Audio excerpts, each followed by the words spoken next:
This is how you attach a remote starter to a 58 Cadillac. You put one clip to the where the blue wire connects to the starter solenoid, and that's easily done from underneath the car.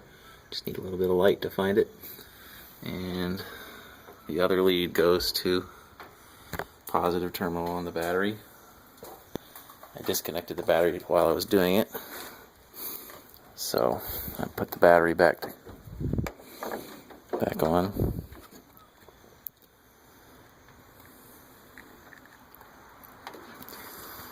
So we just got one lead at the starter solenoid, one lead at the positive terminal. Push the button